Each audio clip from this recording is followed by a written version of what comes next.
YouTube. I don't know what's going on. It is now, though, it looks like. So I think we're good to go. So what anyway, was that about? Shout out to everybody that text me. Whoever that was, let me try to text real quick. Thanks to the family. Thanks to the family. Yeah. This one's for the fam. Well, listen, everybody. This is the Blackwell Project. We come on every Sunday at 7 p.m., usually on Facebook and usually on the YouTubes. Algos, man, they hate me. Today, we were a little delayed. Hopefully, we won't get spammed today by all the bots that love to call us the N-word and porch monkeys and everything else, because that's definitely a function of the algos. They figured out how to hack that. All right, Don Johnson's here on YouTube. All right, so we are good now. We're good now. Now we're good. Okay, we're good. All right, so as I was saying, do us a favor, everybody. Share it out on YouTube, like it, and do us a favor. Follow us or subscribe to us on YouTube as well. So, again, today we are talking about, should the Black community be anti-capitalist? Should the Black community be anti-capitalist? So I would love to hear what you all have to say. But before we get too deep into the conversation tonight, how many of y'all saw Versus? Who was rooting for Keith and who was rooting for B. Brown? I personally think B. Brown won. I had to strike back against my brother Jimmy for all his slander and bullying in previous weeks. And he was feeling the pressure a little bit. Well, hold on. First off, I want everybody to realize what he just said, right? Everybody heard what Kamari just said? Because I don't know whether you realize what you just said. You said that B. Brown won. That's what you just said. That's not what I said. That's exactly what you said. You just said Bobby Brown won, dog. That's not what you meant. That's not what you meant to say, but that's what you said. And everybody that's on, I want y'all to know, Corey and Jimmy jump me all the time. Bro, this is recorded. This is recorded. All right, somebody go back. Somebody record. Yo, everybody in the chat, let me know what he said. Y'all put it in the comments. Keith Sweat won. That's not what you said, but okay. All right. Well, here's a clarifying statement. Keith Sweat won. Hands down. Wasn't a competition at all. Keith Sweat is the king of R&B. Huh? Yeah, you're going too much. Winning the Versus makes you the king of R&B? Listen, he won the charts back in the 80s. He had the better song. He never won it. See, you're making up facts. You want to check numbers? Because I already checked all the numbers. I've checked the numbers. I checked the numbers in the previous one. Don't be cruel. Sold more records than Keith Sweat's entire career. But we don't care about. We're talking about the R&B charts. The R&B charts. Those are the more black charts. You went to the white charts. You went to the white charts. If you sell more in R&B charts, how do you not sell more in R&B charts? I want to confirm. All right, so I got to give it to y'all. The white said it. I said it. Dawn said I said it. So y'all were right. I said it. I'm not gonna lie to you, brother. I ain't gonna lie to you. I want to say, first of all, you might just slander a little bit. I want to clarify. I want to clarify something. I wasn't rooting for either one of them because I'm a huge Keith Sweat. I wanted to hear good music. I actually found myself defending Keith Sweat all week, which is proof that Bobby was the king because most people didn't know about Keith's pen. Half of Keith Sweat was trending on Twitter because people didn't realize he wrote music. That's how much. But that's how much people didn't know about him. How can you be the king when no one knows your body of work? But that's because your so-called average fan isn't really an average fan. But that's my point is this though. My point is this though. There's levels. Keith Sweat is Lou and Choose and Bobby is stadiums. It's levels, bro. What? It's like and first of all, hold on, stop, Jimmy. That was a little disrespectful. Wait. For the people who are not from Philadelphia, Lou and Choose is a neighborhood bar. Matter of fact, shout out to my man Tracy. Shout out to Lou and Choose though, because the new Lou and Choose is fire. Yeah, right. And my man who I grew up with, Tracy Harder, is the new owner. Oh, however, that was slanderous, dog. That wasn't slanderous. Listen, that was slanderous to Keith. That was. First of all, I'm the biggest Keith Sweat fan on this panel. And if you don't believe me, just pull my name up. My whole blockchain name is an homage to the god, right? And I'm gonna tell you why. And my wife who's in the comments, you can ask her. I'm a huge Keith Sweat fan because she gets tired of me playing Keith Sweat. But one of the reasons I admire Keith Sweat is because he has the audacity to not be the greatest singer, but still like make hit after hit after hit. So I admire anybody with that kind of confidence. His pen game's savage, though. I admire anybody with that kind of confidence. Sounds like Bobby Brown. I mean, yeah, to a certain extent, yeah. But the thing is, Bobby reached a certain level that most artists will never reach. And even Keith said it during the verses. Like, when they called you for Ghostbusters, I was jealous. Like, he got that. That's another level. That's what I'm saying. That's king stuff. That's king stuff when you get called for that level. But it's not about them, though, man. But listen, all right, so let's jump into the people, y'all. Let's talk to Adrian! Adrian. What up, Mark? Mark, yo, hold up, real quick. Mark is on a getting ready to come up on his next episode of Buy the Hood. Is Mark talking about real estate investing? So that's coming up this upcoming Wednesday. Yeah, Mark out there getting it. He's doing. Oh yeah, he riding around and getting it. All right, Can't Be. How are you? Yeah, Kenan, what's up, Kenan? It's Kenan. What's going on? Hey, is it Kenan? Adrian. All right, so she says, I'm taking it many days off as possible. I ain't mad at that. Yeah, Adrian, don't you think it's funny when people like brag about not missing days of work? I always find that hilarious. Like, y'all sick. Like, all right. Y'all some sick. Y'all some sick people, like they getting man. An extra raise for it. Yeah, y'all some sick folks, man. Yeah, they ain't gonna pay you nothing extra. Hey, what's going on? Robbie, how are you? Hey, what's going on? Dwight's in Dwight, what's really good? All right, so Don got Don, appreciate you, bro. All right, nice and share. Thank you, sir. Hey, Monica. I did not see it. All right. Go back and watch it. It's entertaining. I think, and again, in my opinion, I think Keith won. He had the better stage. No, listen, I'm not nodding you to say he didn't win, but the funny thing is, after the first song was over, Bobby was dead tired after like the first verse. Not letting the first song, the first verse. I was like, yo, is he gonna make it through this? He was hurting. You said Bobby Brown won because I was surprised. Yeah, that was a mess up. Mm-hmm, I know. I must have been nervous because I knew Freudian. No, it wasn't Freudian. Jose. Yeah, what's going on, Jose? All right. You know what, though? I got to love the family that's in the building, right? Ain't no ass stepping with them. They get me real quick. Get me right real quick. Ain't pulling no punches. Our community needs to be more focused on capitalism within moral reasons. Thank you, Don. Great point. Now that's an excellent point, Don. That last part about it. He said the white charts. Absolutely. Listen, this is what we do. I want you to kind of like clarify that though. How can you be ahead on the white charts but not the black charts? That's what you said when this argument first started, and you was like, "How you gonna bring up billboards?" No. I said when we talking about culture. When I talked about culture and actually music, there's two different things. You just brought up. No, but listen, Bobby has more Soul Train awards, more Essence awards, more Grammys. So if you want to talk white or black, Bobby has a beat. Grammys are not culture. Okay, but how about Essence and Soul Train? He's got him beat there too. Essence, it depends on at what point. He's been in the R&B charts almost 4 times as many times as Keith Sweat. So any metric you want to use, you lose on, beloved. Like Keith Sweat. I don't believe that. I need the receipts.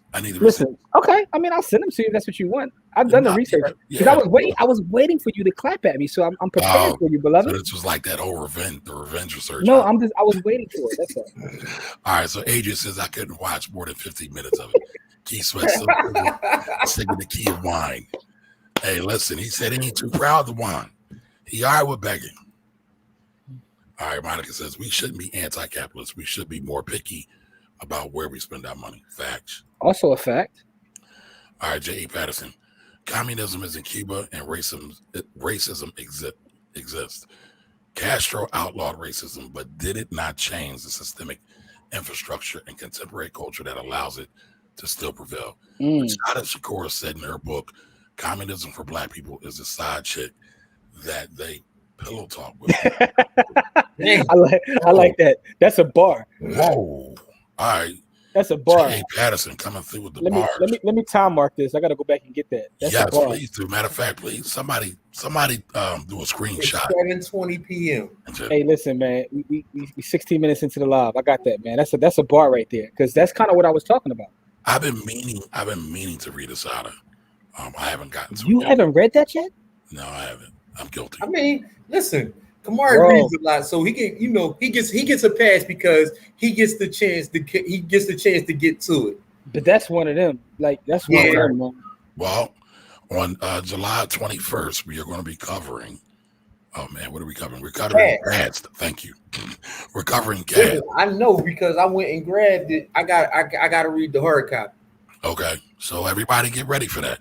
And so since Jimmy said it's one of those, and when he says one of those, he means one of those special. Yeah, books. Like it's one of those things in the culture where you have to have read that. So listen, we will do a special episode on Ashada as well. Listen, that book is heavy, man. That's everything. I need the peer pressure to keep me to reading. If not, I'll forget and start getting into something else. That book is just like, I mean, that's what we need. We need a list of the must read, because that's one of them. Like Dwight got it. He got the must reads. Are they the must reads? Him and Don, they got the must reads. Listen, man, I remember reading that book. Talk about hip hop. Yep. Look, Mama, I made it. So Mark will be on the Fatherhood podcast this Wednesday, right, y'all? It drops. Yep, this Wednesday. Yep. All right, cool. When Chuck D said he said the bar about Chesimard, and I said, what the hell is he talking about? Went and looked it up, and I said, oh, that's Asada. Read the book, but the book is absolutely a powerful book. Her entire story is. But it's funny, right? When he said that, I didn't get that bar for years, and then I just happened to look it up, and yeah, he was talking about Asada. Yeah. All right, so Dawn says Jimmy Mary J. Blige says the same thing. That girl can. Oh, come on, we can't have Mary slander here. But I love me some Mary. I love Mary too, right? But she's not like Mary isn't the greatest singer, and that's the thing though. Sometimes you don't have to be the greatest singer. But that's the point. It's about the soul. Who can touch your soul the best? No, that's the point. Because sometimes the greatest singers don't make good music. It's almost like sometimes the greatest lyricists can't make good music either. That's facts. Yeah, I'm cool on Mary. They be better. You're cool on Mary. How you gonna be cool on Mary? I'm good. But I'm not surprised. I'm not surprised. You know, Corey don't like nobody. Not true. That's true. That's not true. No, your list is limited. You don't like most. Yeah. It's hard. It's hard to pass the Corey test, y'all. I'm an artist, so. All right, we gotta respect your shit. I get you. And listen, I don't think we're ever going to get monetized, so we can let the words fly. Like, they hate us. Yeah, Mikhail. Great point, Mikhail. The criticisms of capitalism are valid, okay? However, throwing away capitalism is not the solution either. I think capitalism needs to be more democratized. I don't disagree with that at all. I think that, Mikhail, I want to know, what do you feel is valid? What are the valid criticisms? Please throw that in the chat for us. Good question. But here's what I will say. We live in a society where everything has to be like, it's like everything's binary. It's like it is or it isn't. Like, and people have this problem with you criticize. If you criticize something, either you hate it or you don't like it. Like, there's nothing wrong with criticizing things that you love, right? I mean, you talk about this country, for Christ's sakes. You criticize it because you love it, right? So, no, I'm not talking about you per se, but I'm just saying. Some will say that the reason you criticize it is because you want to live up to everything that it's supposed to be. And with a lot of things, you should be able to be objective. Objectivity is lost, right? One thing that's lost in society right now, in my personal opinion, from my perspective, is, objectivity for one, and context. Those two things, right? So things just aren't black and white. It isn't A and B. So I can say that capitalism can serve us well, but I could also be a critic of capitalism and say that it should be, more democratized and also be a little bit more conscious. So my criticism of capitalism is that it always takes low cost labor to make the most money, and so that's always going to create inequities between. Is always going to create classism. It's always going to create classism because you have to have for our society to run the way it is, there has to be low cost or no cost labor. And that's the reason why the United States became a power, because we showed everybody how to do the low cost / no cost labor best. Slavery literally came out of trying to find low cost labor. That's what it came from. It came from classism, trying to find low cost labor. And I was going to say, I think classism has always existed since the beginning. Classism was the reason for, racism, right? Racism wasn't really that much of a thing. Classism is the reason for racism. Classism always preceded racism. I think that's a I don't even want to say a human thing. That's an animal thing, classism, right? So no matter how you segregate people, there's always going to be classism. Right, exactly. And so a lot of times, and we'll come back to it a little bit later. Animals do it. Like, you know what I'm saying? Like, yeah. But I want to define capitalism, but I want to get through the comments first, and then we can come back. Okay, let's go. All right. He has no other key.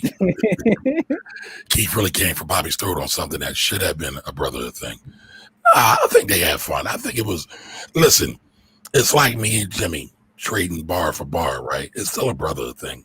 We just having fun. I didn't take that though. You think Keith really came for him? Yeah, I don't think so. Keith was coming for everybody's throat because he was drunk. I mean, and once he got drunk, he was cutting up. Like he threatened to rob the DJ. Like, I mean, he was cutting up, but he was drunk. I mean, and he starts singing to a Ciroc. I mean, he was out of pocket once he got there. But I don't think Keith was on one. I don't think he came for him though. At least I didn't think it that way. It wasn't like I'm going to kill Bobby Brown in this battle. But one of the points I wanted to make to you, Kamari, is that like when I watched this, I was thinking about like your whole Nori argument. I'm like, Bobby has the bigger songs than Keith. He does. He has the bigger songs. But one of the things he did terribly, and it's funny because as I'm watching, I'm on Twitter. Songs. He picked some terrible songs for one, and for two, his best songs he played like 17, 18, 19, and 20. By that time, people thought you lost already. Like, so the order that you put your songs in matters because Keith dropped the bangers from the gate while Bobby was playing like Damian Marley songs and like. I'll be honest, and again, this is just my opinion. I think Keith has a deeper album than Bobby. Now, to your point earlier, Bobby was able to capitalize off of his New Edition experience, his cred from there, and he was able to catapult right once they broke up. By the way, I'm probably still salty about Bobby leaving NA, but that's really what it's about, though. But go ahead, though. That's all other side. But when you look at Keith's body of work, whining aside, right? Keith got bangers. Yeah, but he don't have bigger songs. He doesn't have bigger songs. Right. But Bobby has easily the bigger songs. Right. But again, we were talking about in the culture. So I don't think Bobby is bigger in the culture than Keith is. I disagree with that completely. Most people aren't even aware of Keith. It was evident that night.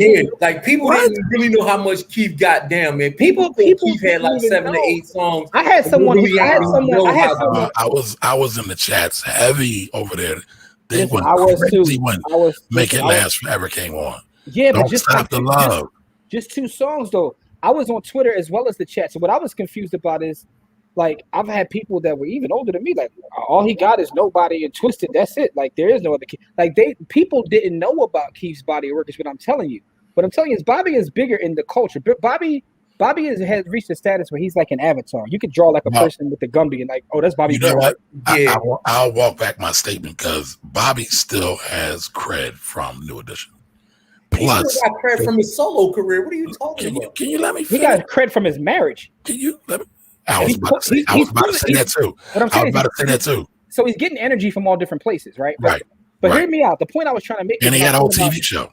What I was thinking about, like, when I watched the Versus when it was a DJ premiere in the RZA, and Primo got all these songs, but the songs he was choosing were like, he's choosing C-side cuts and D-side cuts, and he got washed because of it. And I was sitting there thinking, like, Versus is a lot more than just who has the bigger songs, because you can put a playlist and you put it in the wrong order. Even if you had the biggest songs, it might not work with, You can, right, but if you are just a purely underground artist, quote unquote underground artist, Versus is going to be a really hard platform for you. So yeah, because no matter what order you put them in, most people wouldn't have heard your songs. Right. So he started playing "Don't Be Cruel," which is one of the number one selling R&B. It's a diamond album. He started playing those songs at the very end, to the point where "Don't Be Cruel" was actually trending on Twitter. Like, everybody's asking, like, what the hell is he doing? Yeah. Like, how do you play Roni at like 17? Like, what are you doing? And Roni is one of his better songs. Exactly. But why is he playing it so late? No, but the only he needed somebody to A&R his verses. Yeah, you're right. No, you're absolutely right. Listen, Fabulous has bigger songs than Kiss, but he was doing the same thing. His playlist was way off. Right. So the only point I'm making is not just about your songs. Your playlist got to be right too. Gotcha. All right, so back to the topic at hand. You got it. All right, one of my coworkers was proud that he carried over 23 vacation days. I wish the fuck I would. That's what Adrian was saying. Yeah, he's out of pocket. He bragging about that? Yeah. A lot of people brag about that. Listen, man. I know a lot of folks that are from the generation ahead of us that will talk about how they never missed a day of work. Well, hold on, y'all. Let's come back right to the topic of capitalism. Mm-hmm. This is capitalism brainwashing right here, though, right? Yes, it is. You are, and listen, I am not I do not employ shame, right? I say get it however way you can get it. But when you are proud, like super duper proud, to shout it to the mountaintops that you got all these PTO days, something's wrong with that. I saw something trending this week. I didn't get your opinion on this. I forgot to send it to the group chat about did you see Stephen A. Smith's comment and the backlash he got for it? I saw it. I was actually going to do a post about it. I said Kamari gonna make this a whole video. I started to. I had no problem with it. I mean, I think that actually we could talk about that if you can find that. I'll find a tweet for you, but it ties into what we're talking about. Yes, absolutely. But I'm gonna save it. I think Stephen A is on some other stuff. And just as a quick aside, entrepreneurship is just as important as entrepreneurship. Absolutely. And I don't think people get that. But we'll come back to that. Please find that, Jimmy. Mm-hmm. All right. Dwight says can't wait for cash. Yes. July 21st, y'all. July 21st. Mark the calendars. All right. And so Adrian says, I don't think we really understand what capitalism is. I'm trying to find all of the legal ways to make money. Facts. All right. Marry as a soul singer. Definitely not best. I don't know. Is that slander over there? That could go both ways. There's no marry hate, y'all. No marry hate. All right. Monica says Jennifer has some great voice. Trash ass albums. I would have to agree. You know who else I was listening to over on my long drive across the country that has an amazing voice but doesn't make great albums? Kelly Price. I was listening to Kelly Price. I was like, man, she has an amazing voice. Her first two albums were pretty good, but I would have to agree with you. It's an amazing voice, but it's like Kelly's voice is amazing, and I feel like she got blackballed because she wasn't marketable. Yeah, she's amazing. It's like India Ari. Like I love her first album was great. I love all her albums. Like her wordplay is sickening. Her wordplay is definitely sickening. Her pen is nice. I got a question for you, Kumar. I want you to think about it. You have to answer it right now. Who are the top 5 Philadelphia R&B artists? This could be group or individual of all time, in your opinion. Of all time? Are you being in Philly? From Philly. I asked Corey this days ago. He still can't come up with a 5. I mean, I can come up with a 5. Hold on, all right, I'm gonna give my 5. I'm gonna give my 5. Hold on. Let's get to the comments first. Yeah, let's get to this, please. All right, so Miguel says it's a great deal of income inequality. Okay, all right. So let's pin that. Not wrong. When there is a downturn, the workers in the U.S. case, Black, Latino, female workers are sacrificed first. Facts. Always. There's no argument against that. Yeah. I'll say this though, Miguel. I don't think that's a function of capitalism, though. Yeah, it's the function of the type of jobs they work, which is a function of capitalism. I think it's a bigger function of the overall system and who runs it. But I'll come back to that. Yeah. I was shocked with that silk. Let me look you up and down. Yeah, Keith wrote that. All right. Jamel says Bobby versus Keith was uneven biased on hits. Keith versus Babyface. Nah, been better. Nah, man. You brought up that wrong tree. That tree might fall on you, dog. Yeah, man. He don't want no problems. I don't think he don't want no problems with Kenneth. No, leave Kenneth alone, man. Yeah, I don't think anybody can really bang with Kenneth. He don't want no problems with Kenneth. You gotta leave him alone, dog. Like, don't bark up the tree. Even though I like Teddy Riley's music better, however, you can't take nothing away from Babyface. Like, the man is a hit maker. I forgot how many hits he did with Babyface, Boys the Men, Tony Braxton, Boys the Men. Yep. Like After 7, Take 6. Like, my man got a catalog. Hey, the legend Tevin Campbell. But anyway, I'm sorry. Go ahead. Yeah, man. Like, my man got some hits. All right, so Monica says I'm hype about Cass. I took a lot of notes. Oh, okay. And added several. So listen, the whites due to come on that show as well. Monica, if you want, you can come on the show too. But I don't know how that would work though, logistically. But we could definitely figure something out. All right, Mikhail says current version of capitalism is in many industries in the U.S. is not a different from feudalism, and that the workers work on the land of owner and his share of the revenue are exploitative rates, and then a good percentage of that goes to Social Security, FICA. Yep, The taxes, basically going to taxes, what he's saying. They basically steal time from you. What did he say? All right, I'm not sure. He's talking about Stephen A. Smith. Oh, yeah, Jimmy's got to find that. We'll put it up in a second. Yeah, I'll put it in the private chat. Okay. Adults that want to win perfect attendance awards can't be trusted. I agree. I agree. That's hilarious. All right, Jose, capitalism works when you understand how to build wealth outside of employment. And I downloaded Cash so I can participate fully in that review. Nice. Great. All right, listen, Jose is out there being a good citizen, y'all. Y'all make sure y'all get the book. Get up on it July 21st. How you going to disrespect me like that, Dawn? I thought we was peoples. Yeah. She's just going to slander me like that. She could have put KKK. I mean, she could have. Listen, Kamari, she can't sing, bro. That's not slander. Them's the facts. All right, but I do like the spirit in which Dawn comes back with it, though. Gotta love a strong sister. Jill Scott is top 5 dead or alive out of Philly. Jill Scott is top 5 dead or alive out of anywhere, but we'll come back to that. All right, Stephen wasn't totally wrong. Nobody paid attention to the second part of that statement. Not everybody is built to be an entrepreneur. Facts, especially most of the cats who criticize them. All right. So we almost there. Keep can't hold a speck of dust to Babyface. I wouldn't go that far, but going somewhere going down. Yeah. Kenneth is on that Quincy Jones level. Kenneth is in that Quincy Jones level, man. That Quincy Jones Prince, where their pen game is just so sick. He watched Another God and still had probably about 40 more songs he didn't even do. Kenneth is on that. He's on that level. Like, what's the name is nice with the pen, but he's not a god. He's not a god with the pen, man. It's a king to a god. So Adrian said, y'all need a spinoff show called Best Singers Ever in This Joint. I like that. Put it on. Somebody write that down. Best Singers Ever in This Joint. Listen, we're gonna have to leave all the hardware, all the guns, all the knives before we go into the building. That might disrupt the two. That might be rough. How about this show title? Just joining.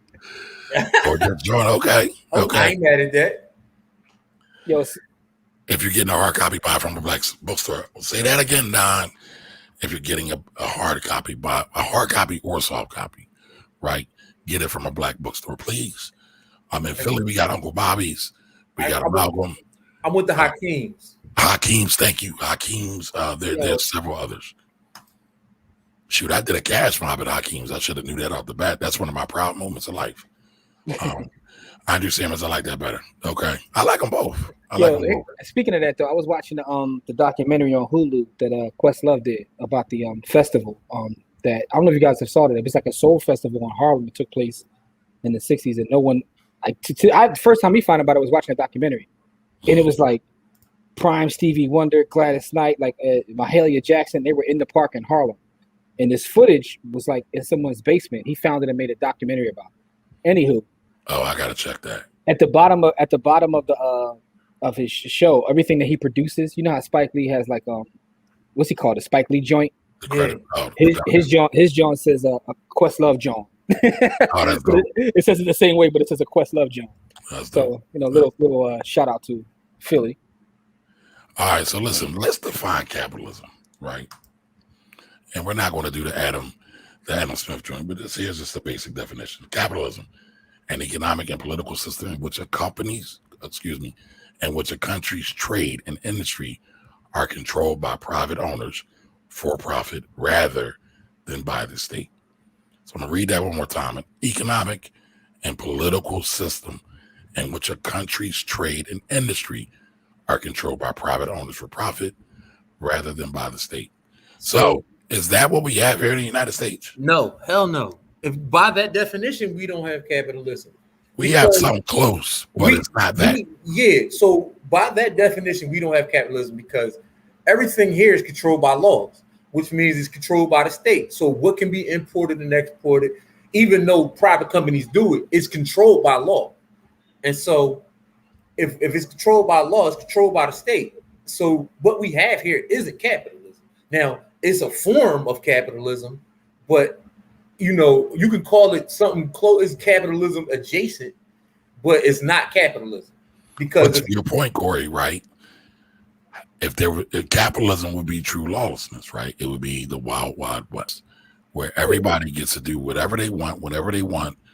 Every road you travel on, you got to pay a toll on. Every time you cross somebody's bridge, you got to pay a toll. Every time you go to somebody's school, you got to pay a tuition. And some might argue that's taxes, but typically without the tax is kind of a cooperative economic. Taxation is fairly new. What people don't understand is most of this taxation happened in the last 100 years. And so the amount of taxations that Americans are experiencing is fairly new. Like literally, if you can go back 3 generations and our ancestors weren't, our ancestors was getting the hell taxed out of them because they was working for damn near free. But what I'm talking about is the overall system of taxation here in America is damn near brand new. Yeah, in America, but worldwide taxes is new. But I know what you mean, Corey, right? You're talking about the cell phone tax, the gas tax, real estate tax, income tax, yada. Income tax is like 1930s. Like it's not even 100 years old. So I got your point. So, listen, if we had true capitalism, when the banks ran the bag up and left us holding the results, broke. It's like they practice capitalism until it's time for them to go out of business, and now it's we practicing something different, a little bit of socialism here. Right, but let's go down this path, and then I want to pull up those kind of other things we talked about, right? So everything, y'all know, I believe this. Somebody else kind of echoed it in the chat, right? Everything we do has to be done from a lens of blackness. Yeah. Right. And so when we look at capitalism or we look at economic structures, what's the best structure for us to be under? Because when we look at capitalism, we just gave y'all the definition. When you look at socialism, that's more quote unquote overt government control and government taxation. When you look at communism, that is total central planning. The government dictates everything. And if you look at the experience of Black people across all of these quote unquote imperialistic colonizers, there is usually a big heavy burden for Black people under those type of regimes. So here I feel we have a little bit more reprieve. Under capitalism, I feel we have a little bit more reprieve. Even when we talk about Cuba, right? Cuba didn't start out being communist. Cuba got communist after the United States did the Bay of Pigs and they tried to invade Cuba. And then they wanted to, they aligned themselves with Russia, right? But that's why that happened. And that all happened because of the United States trying to run down on them. Right. But it was really because they wanted to let illicit things happen in Cuba and pimp Cuba out, and Castro wasn't going for it. And so, even when you look at this, so now it changed because they had these other outside forces. But even in Cuba, they have a major Black market, right? So when you look at capitalism, it's really people just buying goods and services without government interference. And where did that start? Where did that start, folks? Okay, so do we really want to go into how many billionaires that Russia has created by, selling off their petroleum and all the other contracts? How many billionaires China has now? Right. I don't guess what happens to a billionaire when they talk out against the government in China. Yeah, they got to go into hiding. Where you at, Jack? Right. They got to go in hiding. So again, nothing's perfect, right? Jimmy, I'm so glad you brought that up earlier, right? Because oftentimes we do have conversations in a binary sense, ones and O's, ons and offs, yes or no. And that's not life. Life is full of nuance. Life is full of details. Life can take you through twists and turns. And then we always got to be trying to look for what's the angle for us. And then how do we freak it and flip it? And so to me, the best system for Black folks is one that tends to be more capitalistic than others. As Corey said, we don't have a capitalistic system, but that tends to be better. Listen, it was Winston Churchill. He said, capitalism is the worst economic system, except for all the others. Right. So pretty much. Right. Until we come up with something better, this is what we got. Right. You know what I mean? So we just got to understand that. But I think that within that, we have to recognize the power of our dollar. And I think that's a lot of our problem in terms of the power of our dollar. Like, Corey always talks about, like, ownership is representation. So, you vote more than one way. You vote every time you spend your money. And a lot of times we don't think about that. So as we start to talk about capitalism and practice capitalism, we have to recognize that our dollar is a vote and really, really practice cooperative economics. And so, Jimmy, that point, right? What you're saying is, because the study says that for every $2 people get out of every $100 that they make, every $2 that they get, 2%. Every $100 that they make, they only spend 2% with the Black-owned business. Mm-hmm. So we're not even leveraging the system to its greatest possibility. No. Listen, we understand who owns the telephone company and the water company and most others, but 2%, you mean that's the best we can do to spend with our own folks is 2%? So I'm going to push back a little bit. Okay. Right?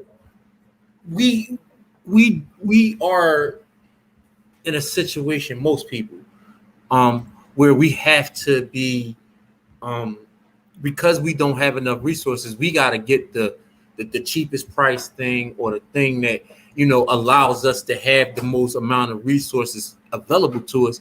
And normally that's from the bigger corporations, because they have more buying power. They can buy things in bulk, and then we can get them cheaper from those corporations and companies. Right now, this is not talking about intentionality or any of those things. This is just talking about, the reality for most people, right? They're going to go where it's convenient. And then after they go where it's convenient, they're going to go where the lowest prices are. Right. And so we have to be intentional about how we spend our money, because Black businesses are most likely not going to be the most convenient for you to get to. And they're not going to most likely have the lowest prices, because we don't control the means of production of anything, and we don't have the ability to buy in bulk because our businesses are smaller.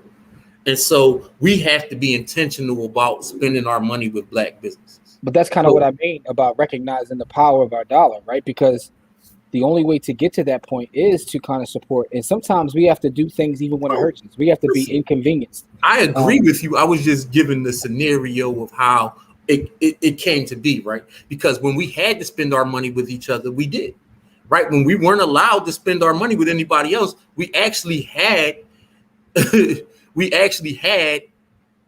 higher ownership. We had higher representation. We had higher everything, because we couldn't spend our money with anyone else. Mm-hmm. We couldn't spend our money with anyone else. And at the point where we were allowed to spend our money with other people, that's what we did, instead of staying. Because what our ancestors fought for wasn't the right to spend money with other people. It was the right to the access to be able to do anything that we wanted to do. We wanted the same access. We were fighting for equal access, and what we turned it into was integration. Equal access and integration aren't the same thing. And so what happened is, what people called integration was really assimilation, because we don't have systems. They have a system. All they did was assimilate us into the system. We didn't get, and for it to be an actual integration, there has to be power. We don't have any power in this system. And so it's not. We're not disagreeing at all. So that's why it's a lot bigger. But I think that's why, to me, earlier I said it had to be more conscious in terms of conscious capitalism. But those of us that have resources, we have to invest in each other. Yep. Right? We got to buy from each other, but we also have to invest in each other, because this is how, in order to scale, it's going to have to come from us, right? Now, granted, you're going to need some outside resources, because that's where the resources lie. But that goes back to the whole argument of intentionality. You have to be really intentional about that. Yep. You know what I mean? Pull as you climb, as they say. So go ahead, Kumar. No, I was going to say lift as you climb, but lift as you climb, pull as you climb, whatever way you want to get it, it all works fine with me. But what I would say is, I'm going to push back against Corey a little bit. So, Corey, you are correct. Previously, we had to seek outside. We had to go outside to get the cheaper or the bulk or whatever. But it's 2021 now. A lot of people are buying from Amazon. A lot of people can still buy goods, products, and services from Black-owned businesses because of this thing that we have. That who was it? Al Gore that created it. Al Gore's internet. Right. Al Gore's internet, right? So now, right? Let's Fast forward 10 years from the go, right? 2011. It might have been a little bit more challenging. But now in 2021, we almost have no reason to go outside of our community and spend dollars. Again, I get we might have to go to supermarkets that are not in our community. We should be trying to change that too, though. I get we might have to go to gas stations that are outside of our community. We should be trying to change that too. However, for a large majority of the goods and products that we consume, we should be able to move that 2% to 20% almost overnight just because of the internet.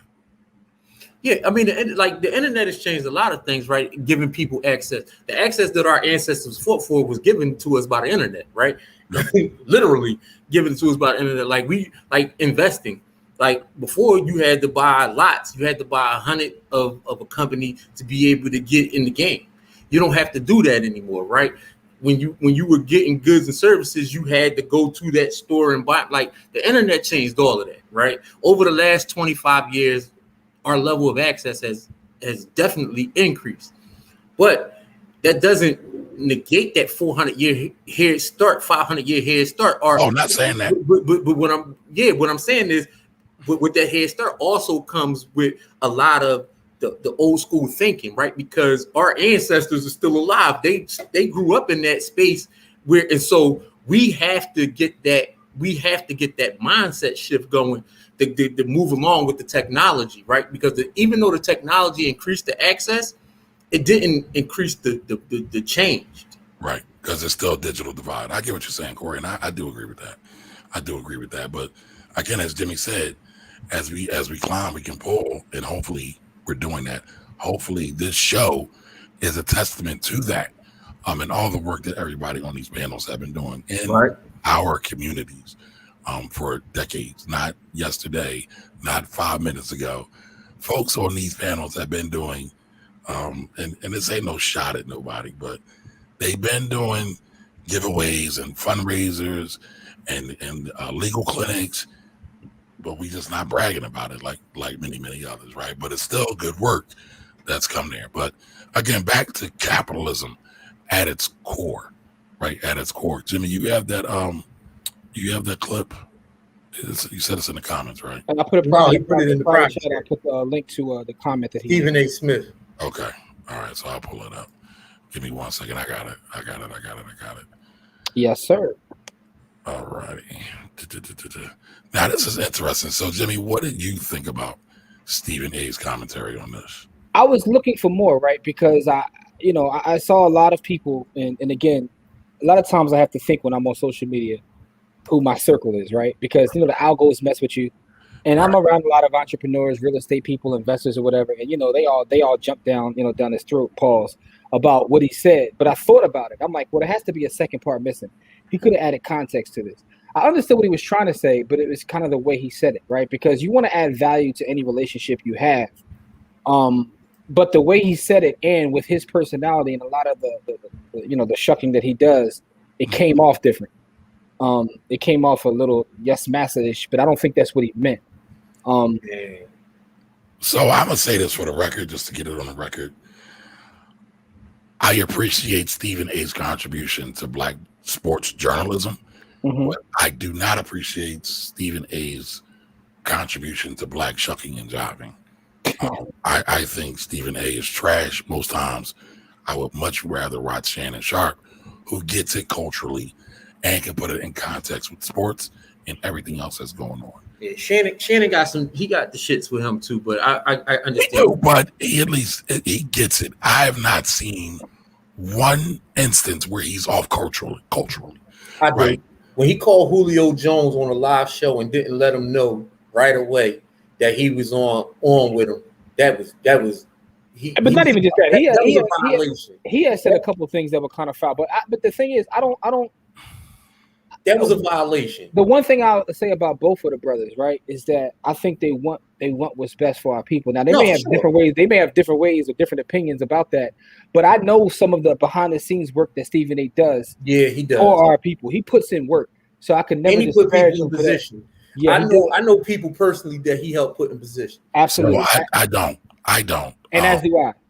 Yeah, but I don't. Matter of fact, I do have a friend who's really good friends with him. So I do. I have heard some good things, but I can't tell all of that. So again, I don't appreciate a lot of Stephen A's commentary. Like there's some folks in the media, like when you hear them talk, and it's like they're being evil and like, you know, real, like they don't have any empathy at all.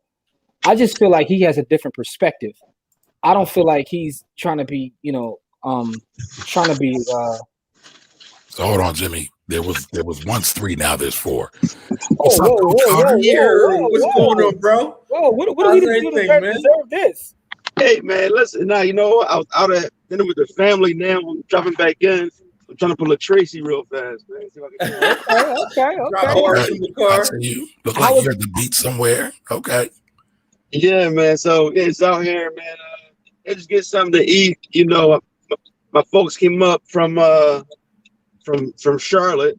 You know, so I was with them. You know, real family this weekend, man. Real family like. So wait a minute, is this your real estate crew from Charlotte? No. This is my blood cousin. Oh, your blood. Okay. I do want to say, man, congratulations on that project. Yeah, congratulations on getting that joint done and sold, man. Hey, I listen. I appreciate it, man. It was a year and a half, but it was worth the wait. I'll say. Absolutely. Right. Listen, that mean that check was good the way he said that. Because he was complaining about the time. I am a black capitalist. I ain't mad at that. Take advantage of the situation that's in front of you. For the folks watching that haven't seen his social media, Malik is going up on his prices for his speaking engagements now after yesterday. I saw your little rant. Yeah, I saw your little rant. And listen, Malik, we we experienced that same thing. Yeah. Now listen, man. So like first of all, me, Jabbar, Wealth of Knowledge, Monopoly. You know, Wall Street Marv. Matter of fact, y'all should interview Wall Street Marv if you haven't, man. He's a young dude. He's a crazy portfolio. He's like in his 20s, man. Got a nice portfolio. Mm-hmm. He trade options too, cover call. Okay. He do it all. You know, and he also teaches it, man. So it'd be cool if you guys absolutely for sure, man. So we all his knowledge, we all sharing it.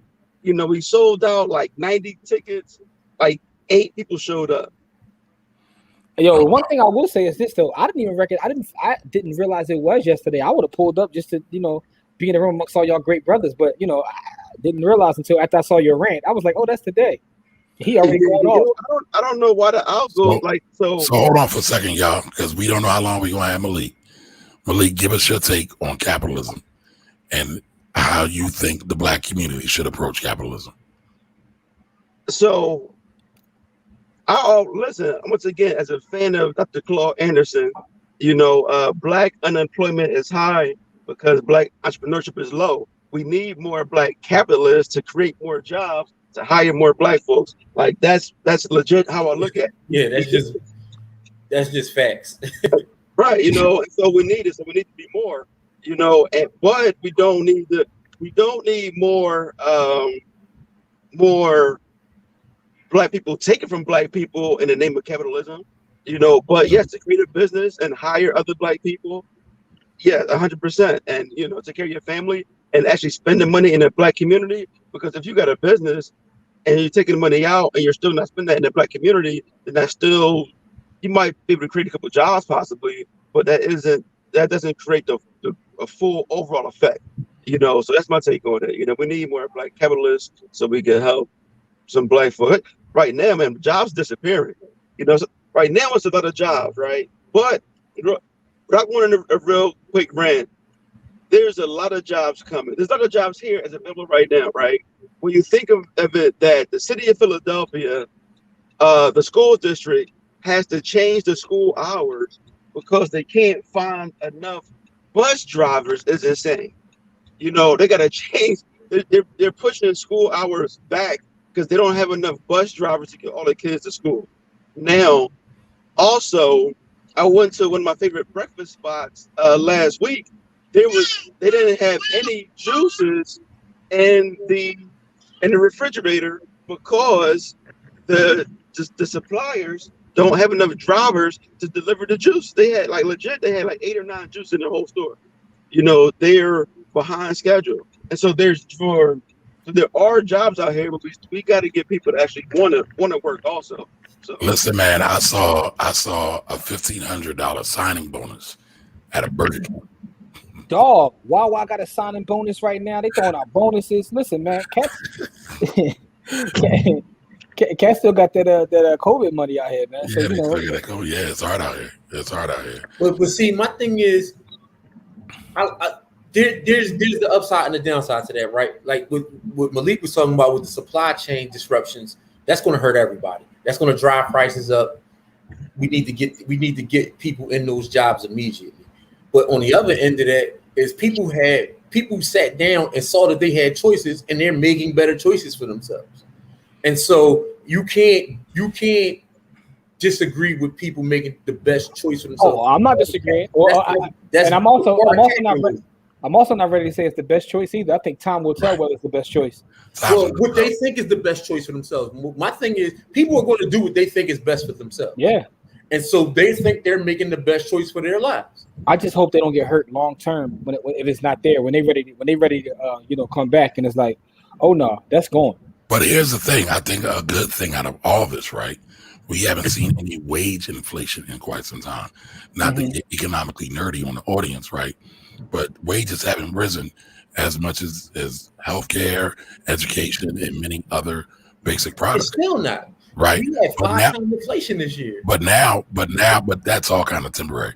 But now we're seeing wages starting to go up. So I think as people kind of stay out, it's the whole economic thing, price versus demand and supply. It's all going to meet at equilibrium points but the price has to come up a little bit higher.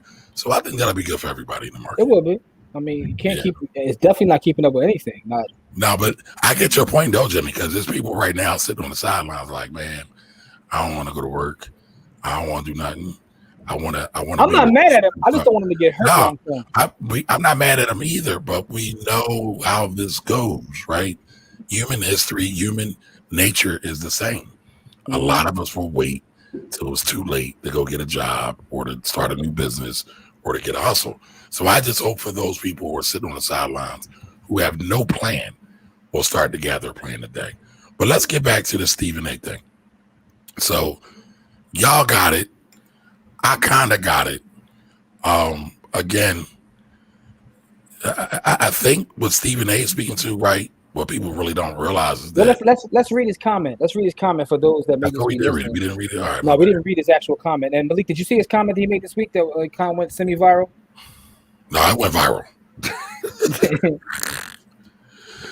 All right, so Stephen A. says, I wake up every morning with 2 thoughts. Number 1, how do I make my bosses more money?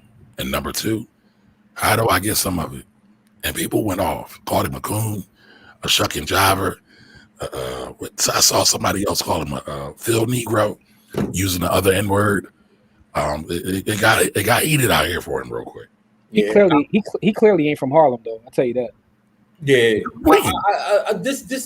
I have a problem with the way it's worded. Right, I understand the concept of what he's talking about, but the way it's worded is goofy and it's trash, and that's why he's catching so many shells. Right? Yeah, because he knew what he was doing when he did it, though. I agree with that too. He's catching shells because of the way it's worded. Right? How do I make my bosses more money? Like, that's not you. If you put that, if he would have just put it in the opposite direction, how do I make more money? And then, how do my bosses get something? Like, if he would have put it in any other. Well, first off, calling another man your boss is kind of like, you know what I'm saying? Hey, listen, that's like calling another man. It's like calling him daddy. Calling somebody your boss, though, I would never ever do that. Yeah, listen, that's like calling another man delicious. But since that's the terms that he used. Listen, man. Listen. I had an older brother tell me years ago at a job. He said, "I work for myself. Now, wherever I go work at, that's my employer. That's my investor. But anytime I leave the house, I'm working for myself." And that mentality kind of like changed how I thought about everything. But Stephen A. is definitely he's a writer, so he knows what he's doing, right? And one thing you gotta recognize about social media is it's all about the engagement. So he got all the engagement he was looking for, right? Engagement don't always have to be positive. He got all the engagement he was looking for. But I think that the word boss is just as weird to me. Like, how I make my bosses more money. But Corey, you started down a line, right? Break down what he was trying to say, because I don't know if everybody gets it. So what he was trying to say is, if I'm working for a company and they make more money, how do I get my portion of that, right? Because if the better I am at my job and bringing in more, and attracting more money, how do I get my hands on some of that more money that I attract in? And I can help him with that. Like, I ain't even no super financial dude, but I can definitely help him with how he get his hands on more of that money. Is you start your own stuff, or inside the company, before you start bringing and attracting that, you write a contract and say, if I bring in X, will you pay me X? Hey, listen, one thing I will say is Stephen A. has one of the biggest contracts there. Like, no, he's one of the without a doubt, he has one of the in the industry. Period. He has one of the biggest contracts. But this is intentional, because the way I would have worded it is, how do I add value to my organization, and how do I profit from that? Right? Adding that's the way you say it, because you want to add value. That ain't salacious. But that's the point. That's the point. What's the Kanye Jay-Z line? What does that even mean? Who cares what it means? Sounds provocative. So what he's talking about is, how do I bring in more, more eyeballs, more value, whatever, and then how do I get a piece of that? There's plenty of ways to do that, but that's waking up thinking like that, like, dog, like, yes, a boss. Yeah, yes, sir. That's how it sounded. But again, no disrespect, Stephen. I understand what he was trying to say, but I also think he did this on disrespectful. You sound like you sound like a go ahead, Malik. I know you're trying to get in. Go ahead. What you got? No, I was saying is definitely disrespect to Stephen A. Smith. I cringe when I hear somebody say, my boss want this, and when I always ask, I'm like, okay, I looked at the hierarchy, and not one position said boss in there. Right? Nah. They say supervisor. There is no title in the hierarchy that says boss, but you're going to voluntarily call somebody else your boss. That makes me cringe every time I hear it. Call somebody daddy, man.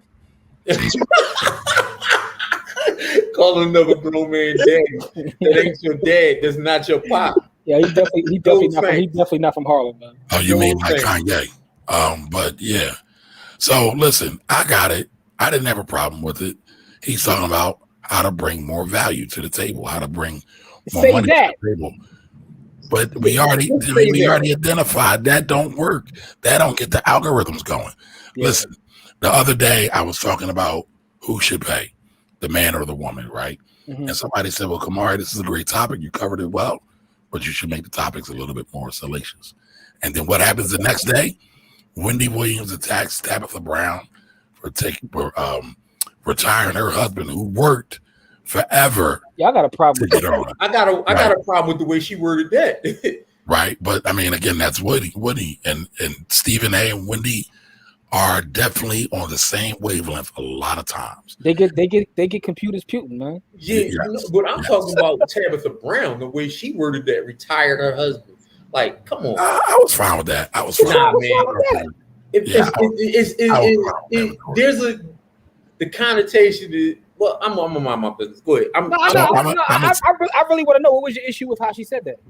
Because my thing is, first of all, she should have never said nothing, period. That is nobody's business. Secondly, like, you know what I mean? Like, it doesn't, the connotation says, it doesn't say we work together to make this happen. It just says, like, all right, you know what I mean?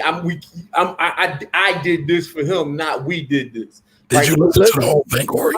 Huh? No. Not what actually happened. Hold on, Malik. It's not what actually happened. It's the way it was worded. I said I had a problem with the wording, not with what actually happened.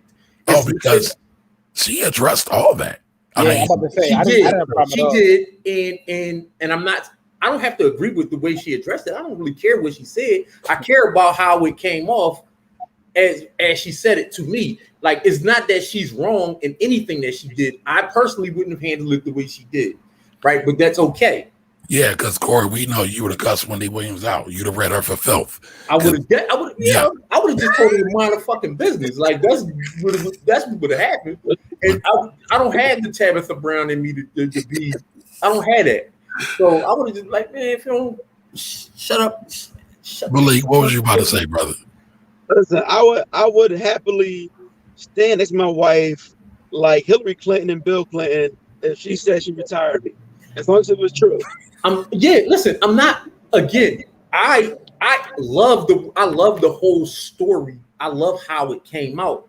I mean, I love how it ended up, but like the way it sounded, it just sounded weird as shit to me. Listen, man, it's fine. I'll put it like this. I think Stedman Graham is an American hero. That's all he is. He's the greatest American hero. Like every time I hear that theme music from the damn TV show. Believe it or not, I'm walking on air. But listen, getting back to the Stephen A. Right, so I'm gonna say this, and y'all probably will hate me for this. I think if more of our people working 9-to-5 jobs thought like this, they would make a whole lot more money, and they would be able to bring it back to their families and the community. Oh man! But we're caught up in the ego of the wordplay. Like Jimmy just said, this man has one of the highest contracts, period. And Stephen A. can't go somewhere else and make the same kind of money he's making there. I don't know if Stephen A. would make a good entrepreneur. All right, now, let me. I'm not even pushing back. I'm pushing forward. I agree with you, but I think it's context to that too, right? Because I hate people that job shame. Because, like, I know a lot of entrepreneurs who work 24 hours a day and they don't make no money. Right, we glorify entrepreneurship when sometimes people that actually are employed make a lot more money and have happier lives, right? That's the stat. But we live in this culture, right? We live in this culture where certain things are pushed upon us, right? So I understand exactly what you're saying, but I think it's context to that too. At the end of the day, I think people have to do what makes them happy, because I also know entrepreneurs who don't make a lot of money, but they couldn't work a desk job for someone else because it would make them sick. They have to do for themselves. So I think at the end of the day, it's about making yourself happy, doing what works for you. But I also agree that we have to be strategic. We need representation everywhere. We need representation politically. We need representation in, like, the school district. We need representation everywhere. So I have no problem with employees, right? I had an argument the other day. I talked about this in our Friday show when I was talking about CEOs as employees, and someone telling me that CEO is not an employee. And I'm like, what do you mean? Like, a CEO is an employee. It came about because the new CEO of Amazon, part of his compensation package, over a 10-year period, they're giving him like $200 million in Amazon stock, just as part of his compensation. And the joke I was making with somebody, I was like, "Yeah, you're so anti-employee. Look what this employee get." And they told me, "Well, he's not an employee; he's a CEO." Yeah. We make that same argument a lot of times, Jimmy. I say the same thing. When you look at a Robert Smith, he started out as an employee, right? When you look at Oprah, she started out as an employee. When you look at a Melody Hobson, she started out as an employee, right? So you can get to the bread as an employee. When you look at the highest levels, right? But it's really about having vision about wherever you are and whatever you want to do, vision and the knowledge behind it to make it happen. I was having this conversation with Monica a couple of days ago, like yesterday, as a matter of fact. It's a great documentary. I think it's on YouTube. It's about like Goldman Sachs and how they're part of government and private, like the way they just weave in and out. But one of the points that was made in that documentary is the people at the highest levels of like banking and government, they jump from like job to entrepreneur to government employee to private industry employee. They do whatever they want. They're basically like economic hitmen. They're going where the bags are and they're collecting people and money all over the place. And they don't get a lot of times in our community, and this is my experiences, I don't want to generalize. We get caught up in titles so much. I'm the CEO. Like, you're the CEO of nothing. Like, you got amazing business cards. It's heavy metal, but you don't have any like, products. You ain't got no customers. You got fire business cards though. Like, you're the CEO of what? So, we got to be strategic in how we move is all I'm saying. I know it's crazy to hear entrepreneurs talking bad about employees when, listen, you need employees. How are you going to grow your business with no employees? You're going to talk bad? Oh, no, your employee. I would never talk bad about people that work a regular job. It's crazy. And plus, I'm okay. As long as it's an honest living, I'm fine with it. But I got a question for Kamari, though. Kamari. Yes, sir. I hear it coming. Listen, this is what I need from you, right? I'm gonna be your client. But I need you to, whenever you address me, I need you to address me as your boss. Whenever you talk. Yeah, that's a boss. How you doing, boss? League boss. I call you boss. He said, "Hold up, did the check clear? The check clear, you boss." The check here, boss. Yeah. Because Once guess the check what? clear. Guess what? There's an extra tax for that boss on that bill. Yeah, you gotta add a boss line on the. That's right. You gotta put that on the statement. You want Kamari to call you daddy, man?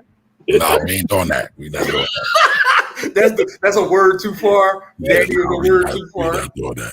I'm gonna say this though. We brought up Goldman Sachs, right? There's a wonderful book called Money and Power: How Goldman Sachs Came to Rule the World. Again, Money and Power: How Goldman Sachs. It's probably what that documentary was based on. I don't know. I just have to be watching. You know, it might be. It's about William Cohen. It's written about William Cohen. Dog, I got caught in a crazy YouTube trap. I was watching like NBA highlights, and I started a Goldman Sachs video. Then I got caught up in a trap watching like the hashtag van life. I was telling him earlier, like I got this. Van life is on fire. Yo, van life is something different, bro. I got caught in the van life trap. So, but listen, let's check in with our folks real quick. What do y'all think about Stephen A? Do y'all think Stephen A was out of pocket? All right, and listen, as we do this, you're watching the Black Wealth Project. We are on every Sunday at 7 p.m. It's myself, Jimmy, Corey, Malik, Tracy, and Courtney. Again, we got 4/6 of the team here, right? So we went from 50% to 4/6 of a team. So we rocking and rolling, y'all. We rocking and rolling.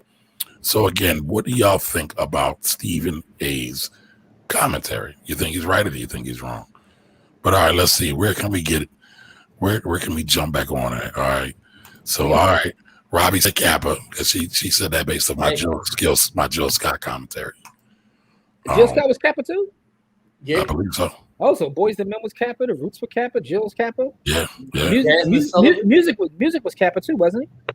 I'm not sure. I think all of them are. Damn. Shout out to Kappa. Mark Nelson, who people don't realize. But all right, so Mikkel says capitalism can't exist without the law. Facts. Listen, civilized society can't exist without law. Go ahead. So a lot of people kind of play with that, don't realize how important it is. The law codifies capitalism. It does. That's facts. Yeah, because we always say the tax code is the cheat code. It is. It is. All right, Jose says there's no pure form of capitalism. Otherwise, drug dealers wouldn't be criminalized. Facts. These are facts. Facts. Dawn says, she says, we don't have capitalism at its core. It's more like commune capitalism, socialism, or commune capitalistic socialism. I mean, I guess. Yeah, it's something. I don't know what it's something. It is a mix. Yeah. It's absolutely a mix of everything. Yeah. Jones Yancey says laws of commerce. Facts. Contracts needs to be enforced by government. Yep, indeed. Mikkel says ownership must be protected by government. How do you possess land until government says you hold title to it and they protect that title with force? This is all facts. But see, this is why I say all wealth is created by the government. All of them. All right, so J.A. Patterson says, I agree with Corey. Laws control capitalism, but the corporations by the legislators via lobbyists. This stops fair competition. Yes, it does. But part of the reason for that, though, too, is that people don't get involved in the political process more. And they let corporations ride roughshod, which they shouldn't, but that's also part of human history. All right. Nicole says, hit the like button, y'all. Hit the like button. Thank you, Nicole. Appreciate that. We fighting the algos, y'all. Listen, we doing good. I was going to say we have no visit. I'm not even going to bring that up. All right, Mikkel says we must have the most naked form of capitalism that exists in the world. The government will protect your ownership rights of intellectual property, real property, and other equitable property. Unless you are a good grace with them. Eminent domain can be. I was ready to say that. For the very most part, he's right though. Nah, I'm not disagreeing with him. But yeah, we all know our government is shiesty as hell. Jack Ma has been removed from the world. Well, he's back now. Jose, he made an appearance. Yeah, allegedly. Right. Yeah. Thank you. Allegedly. All right. Shami says agreed. I'm not sure what I said. We have an identity crisis. I would agree with that. That's true. All right, the comments just jumped to me, so give me 1 second, y'all. Oh, we got a lot more comments. Oh yeah, let's get to The audience been going in. All right, that's exactly why Bob Black is not the problem. Well, when you say Bob Black, right? He clarified what he meant in his later comment. Okay. Yes, I got your context. All right, so I think it's both. But one thing I don't like support black business. That bothers me. Like support. I hate that. That sounds like charity. That bothers my existence. But I do think like buy quality, and that's another thing too. Let me clarify that too. I don't even believe in buying from all black businesses because some of y'all is trash, right? And some of y'all, I will give you a little bit of feedback. But the thing is, there's a lot of quality black businesses out here. Like there's a lot of quality black businesses. Like when I find them, I big them up. Like Minky Blue. Minky Blue's products are just as good as Gucci or anything else. Like that's why I kept bringing them up on the show. All the different products that we talk about on the show. Like so, my point is, when you find a good black business, you got to support them and help others learn around. Yeah, because that's the thing. We have a lot of quality stuff. All right. Jose says to Corey's point, that's why integration is a fail in my book. I'll be honest, y'all. I don't think we ever had integration. We had desegregation, and they are different. But I agree with that too. I don't even think it was I think it was I think it was assimilation. Yes and no, but we can say that for another day. But I get your point, though, Corey. Mikkel says if there were more black-owned businesses in black communities, it would naturally happen. Yes and no. The white man's ice theory, I do believe there's some validity to it, but I get your point. Again, to the core, I got it. So invest black is better, possibly. You need both, like Jimmy said. The crazy part about the white man's ice theory, it is truth to that. But now, even these days, they wait for you to get a white man cosign. Like you, it's like oh man, even if you don't have his ice, we gotta wait for you to get a cosign. Know how many times me and Jim have said something, Malik said something, Kamari said something, and then I got people in my family who won't believe nothing I say until they hear some old white dude say it. Like what the like I told you this 6 months ago, 6 years ago, and you hear it from even when it comes to housing, black folks don't want to live in their own neighborhood until they see white folks moving to it. Yo, I've had Malik, how about this? You ever had somebody hire a white agent, but then they call you every 5 minutes to ask you every question? To check behind the white agent instead of hiring me. One time, and they get the wrong answer, they don't call back no more. Listen, the whites gonna hate me for this, man, but I say this all the time.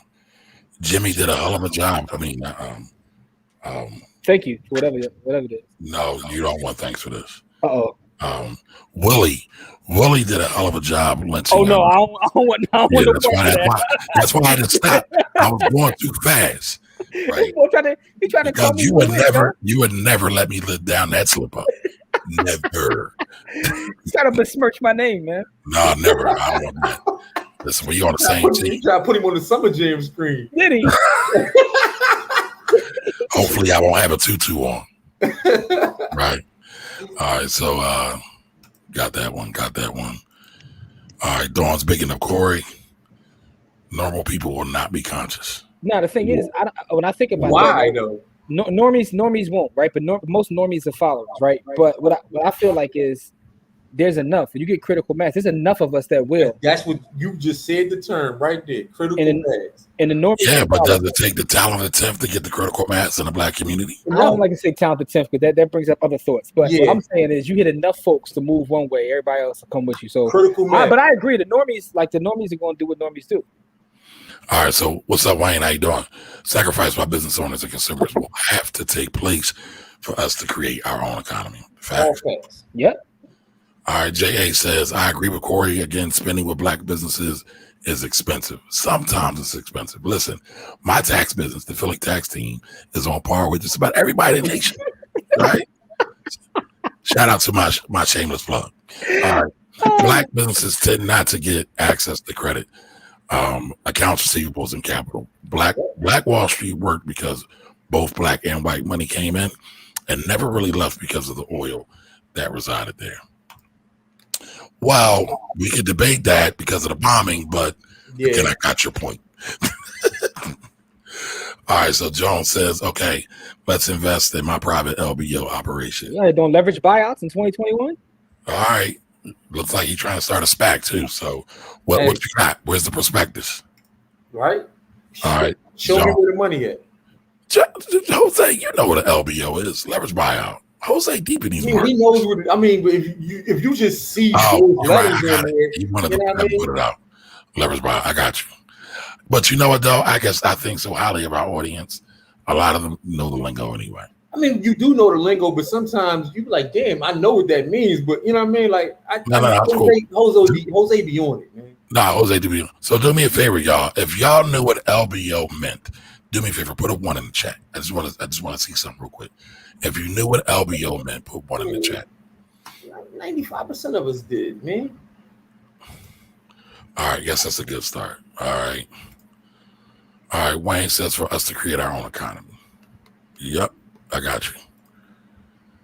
All right, you're a private equity investor. All right, so show us too. How do I make my bosses more money? Like, for real? It depends on what you do, Adrian. If I don't know what you do, man, I've never had that thought one time. She's cringy as an employee, right, and she's also being sarcastic too. You can tell. She is. That's why she was talking about the Stephen A. joint. Like, for real. All right, speaking of black businesses, because they are black, is almost charity. Let me read it. There are black businesses that are patronized simply because they have the superior product. Black businesses need technical assistance. I can't argue that, and capital to compete. We do need to support black businesses, but do we have the disposable income to pay their premium black tax? Again, Maggie Anderson said we spend 2% out of $100. Can we make that 20? Can we make that 5? Can we make that 10? That's the crazy part. You're not even asking to make it 100. You're like, yo, just bring it up a little bit. Just bring it up a little bit. So her idea was, all right, currently we spend roughly 2% of our 1.456 million. And that's that book. Is it called like Our Black Year or something like that? Our Black Year. Yo, that book is crazy, though. I got the book. So I think it's called Our Black Year by Maggie Anderson. Our Black Year. Yep, that's it. By Maggie Anderson. That's another crazy. That's another book you got to get into because the numbers in that joint is crazy. So if we just take that 2% to 10%, she said it's 1 million jobs overnight. 1 million jobs overnight. Why? Because black-owned businesses are the biggest employers of black people. Higher at with the exception of government. Go ahead. Jay pushed back later in the comment. You'll get to it though. All right. Okay. Don Johnson. Yeah, there you go. All right. Don says, I think you're going to work the 9 to 5 life with SAS said, Stephen A. Smith said, isn't that off base? Going ahead in your career may be the fastest way to get ahead in your life. I mean, listen. Yeah. I don't think any of us are mad at what he said as the way he worded it. But again, we also agree that he worded it like that way on purpose. He was getting the computers puke. And I'm going to say this. I think some of us be too sensitive about stuff. All right. Shami says, amen, Malik. All right. Malik's getting big up in the comments. All right. Dawn says, I agree. I totally hope that they don't wait until it's too late. Yeah. Try to get back to work. Yeah. All right. Shami is laughing. That was that man. Pause. What was the pause for? I don't know. All right, Mark says straight oh shit. I have zero respect for Stephen A. I ain't mad at that either. yeah, I ain't mad at that either. All right, so Dawn says, but wait though, that's what they've been trained to call their employer their boss. True. It's the mentality of every person who's working for a pension. Ooh. Oh, that's kind of spicy though, man. That's spicy. My raw 401k is my own pension, man. All right, so in 2012, out of 2.6 million black-owned businesses, 2.5 million had zero paid employees. Facts. So black-owned businesses as a whole don't create that many jobs. Dr. Claude loved the brother dearly, but Africatown in Detroit failed, and so did his seafood plant. We need an agenda and legislation to create our black wealth utopia. Yes, but there is more to that. But I asked the question many, many years ago, and maybe we should do a show on this. If we're talking about an agenda, right? we're talking about black capitalism. We're tying it all together. How do we all get on one agenda? Right? Because like Jimmy said, the normies aren't going to follow us. So I said, what if Black America had their own private board of directors that we appointed and said we're going to follow? Who would be on that board that we would be willing to follow? It would have to be 600 people on that board. Man, that's going to be a fight right there. No, we cap it. We cap it. But the point, 600 people on that board. But the point is, right, we got NOI, Urban League, NAACP.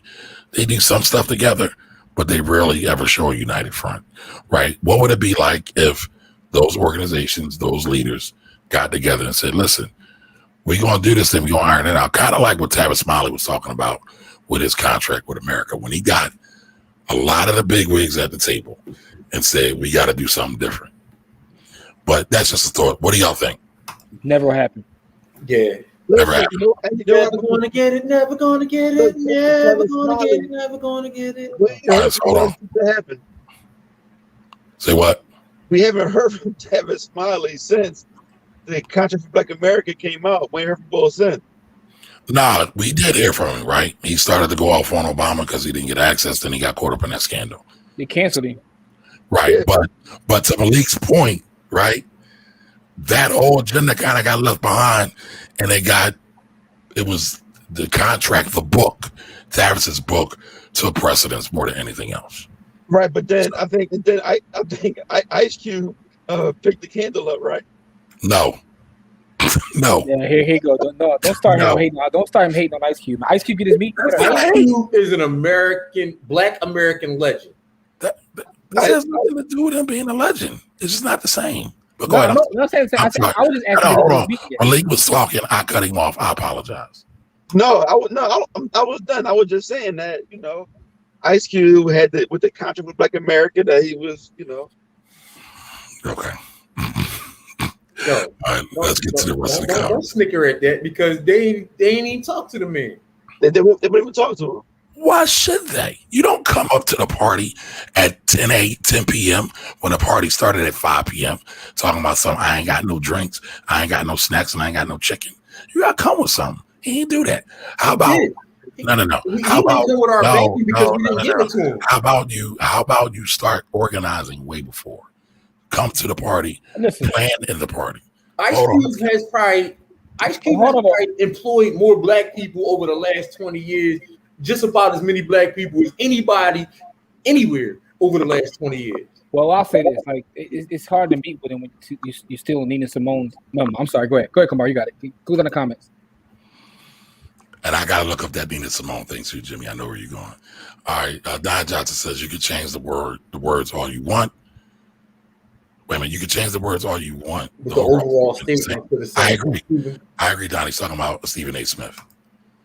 All right, after she explained it, she definitely explained his contribution to her success. No, I don't have any disagreement with how she explained any of that. I don't have to like the explanation and how it sounded for it to be the right thing for their family and all of that. Like my liking it or not liking it doesn't mean anything because in the end, what happened is what happened.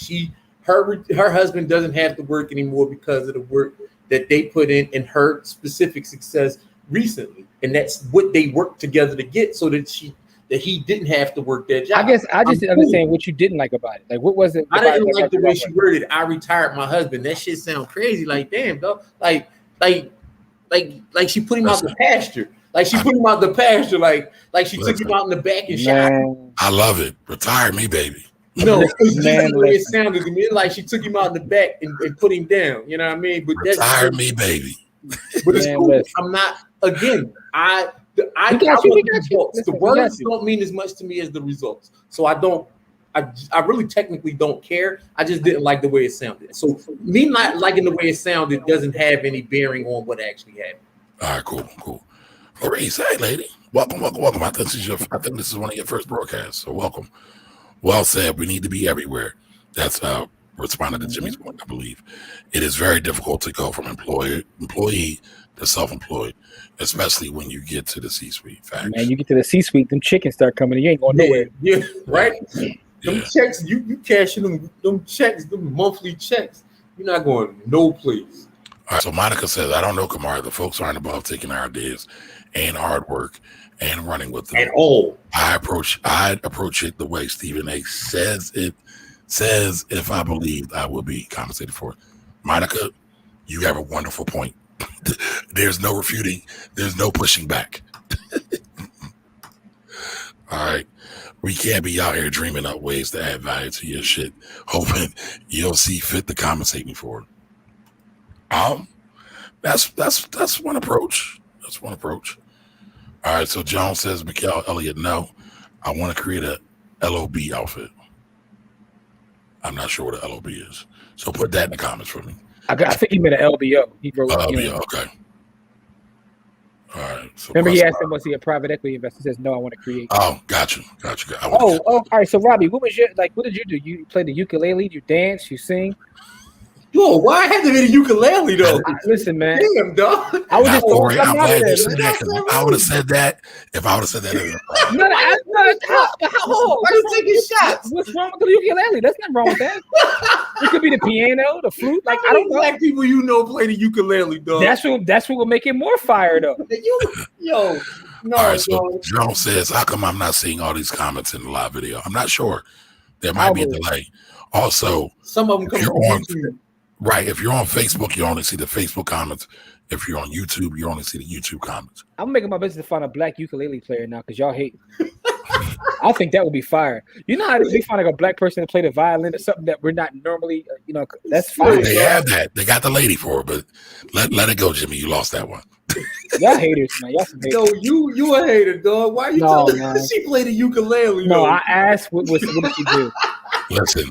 The commentary of Jimmy Williams does not reflect the Black Wolf Project. Yeah, Robbie, specifically, bro. Robbie, that's all love. They can't turn this into something that's not, Robbie. That's all love. All right, let's get back to these comments, y'all. All right, Wayne says 3 years from now, we have so many unproductive folks who feel like they're not successful because they're just workers and not business owners. Yeah. All right, the White says F Willie. But listen, what I say to the White is Willie Lynch is fictional. It's not real. But God damn, if the methodology hasn't played out. The concepts are. Yes. All right, Akil, what's up, Akil? All that math. Everybody go follow all that math. All this math. Thank you, Corey. Akil says, I think we should leverage our support for Black businesses at the retail level to moves toward vertical integration of our businesses at wholesale and manufacturing levels. I would agree. Yep. I would agree. We've talked about that before. All right, so Shamice knew what I was talking about, knew what Jones was talking about. Jose did. Yup, I got you. Corey ported me out. Listen, I be trying to concentrate on just saying the words right. Some of these need to be removed. They are some of our biggest gatekeepers. All right, so Jay says, in order to have our own, it has to come. Yeah. In order to have our own, it has to come out of an existing stable organization that is respected. That's how the Philadelphia Black Mob got market share from the Italians. I'm not saying it was a good thing. I got you. You're saying it's got to be established. It's got to have processes. It's got to have muscle. And muscle can mean a lot of different things, y'all. We talking legal here. All right. And maybe by the hood has to expand. I mean, we are expanding. We here with the Black Wealth Project. So that's part of our expansion. All right, so we're going to get the record straight now. Robbie says instrumental music. Okay. I play the flute, not the ukulele. I can't even say it right. So y'all hating, yo. It's phenomenal ukulele players out there, man. I'm sure they are. Hey, man, come on, just check the private chat when you get a chance. That's all I'm going to say, good brother, man. All right. Some black dude playing the ukulele.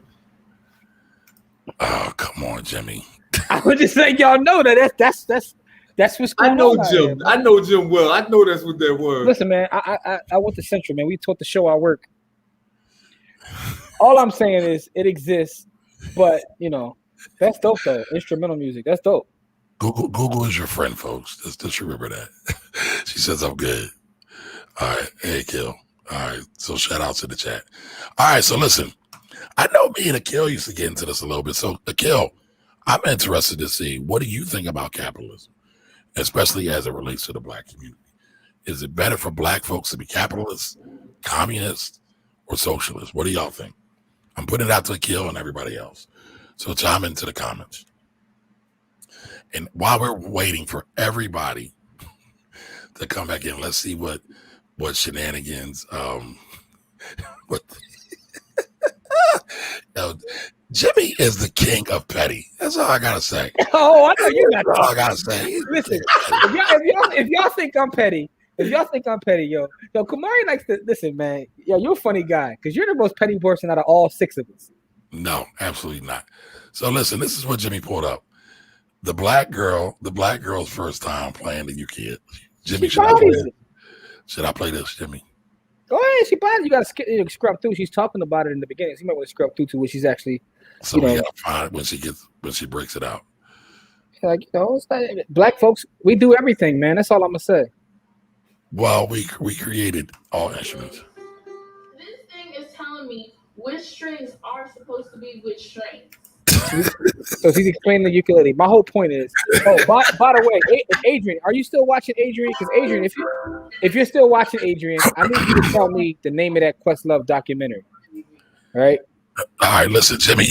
You Google the ukulele, baby. Google the Questlove document. No. Right now, yeah. No, because here's why I say that, right? Because speaking of instruments, there's a part in the beginning of that where they got like a young Stevie Wonder, right? And Stevie is singing and playing instruments, and he goes and plays the drums and goes crazy. And I'm sitting there like, I knew Stevie played the drums, but I didn't know Stevie played the drums. Like he went to Questlove levels on this joint. And I'm like, yo, Stevie might be the GOAT of all GOATs. Like, Stevie is just somewhere else. Artist of all time. Of all time. Like, he just might be the GOAT of all GOATs. Because I'm sitting there watching this and I'm just in amazement. Like, yo, why is Stevie going crazy on the drums like that?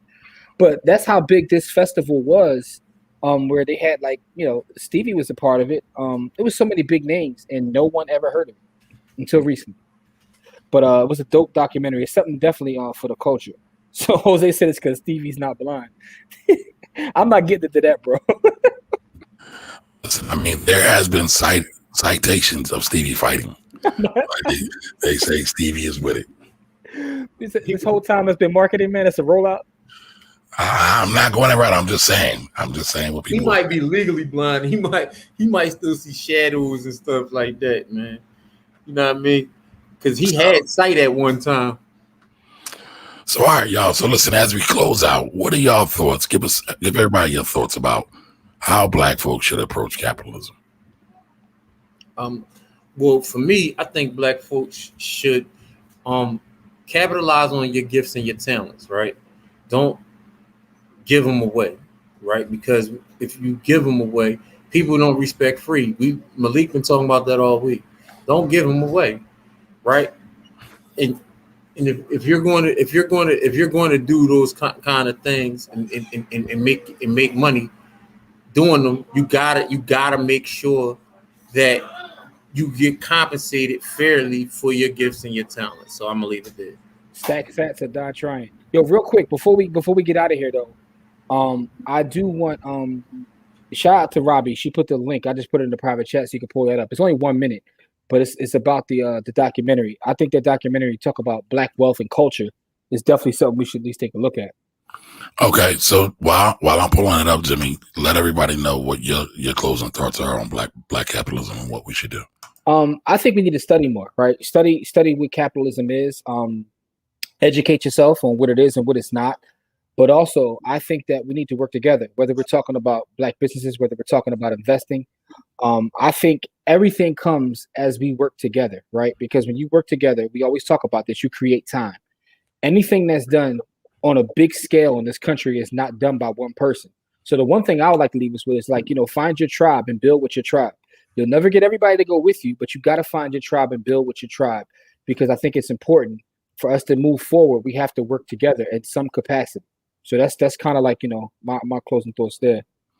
And just kind of piggyback off of Jimmy, right? In the great words of the immortal Jay-Z, too much Black love and too much, I'm butchering the bars. Too much Black love and too much us equals us forever. God, I butchered that. Point being, the more we love each other, the more we can seek out and find our tribe. the better we'll be able to maneuver and go up. I'm really mad I butchered them bars. But as we close out, y'all, we're going to leave y'all with this Questlove documentary, the trailer for it. It looks pretty dope. And so, again, we appreciate you all. We're going to take a look at Summer of Love as we close out tonight. Too much black and too much love equals forever. Thank you. I don't follow any guidelines. There's too many. I'm sorry. Go ahead. I'm sorry. Thank you, Jimmy. But again, I appreciate you all here. Listen, next week we'll be back 7 p.m. next Sunday. Every Sunday, the Blackwell Project will be here.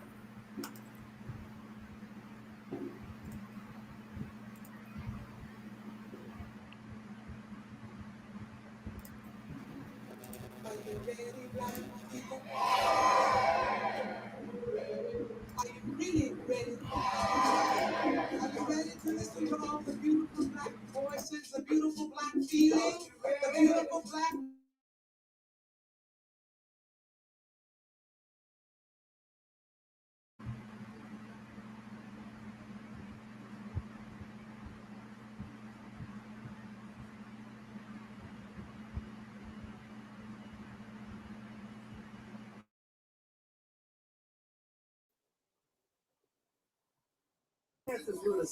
And kids were sitting up on the tree. I was nervous.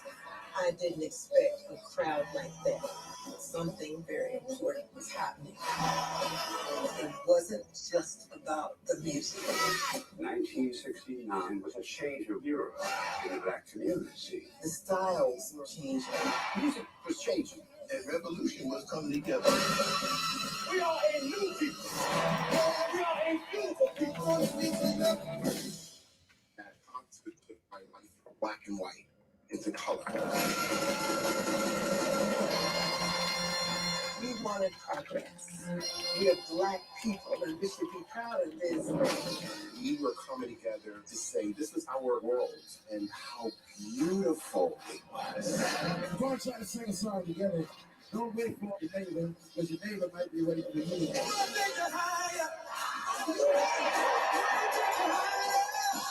We believed in what we felt in here. So when we went, let's go. Let's go do it.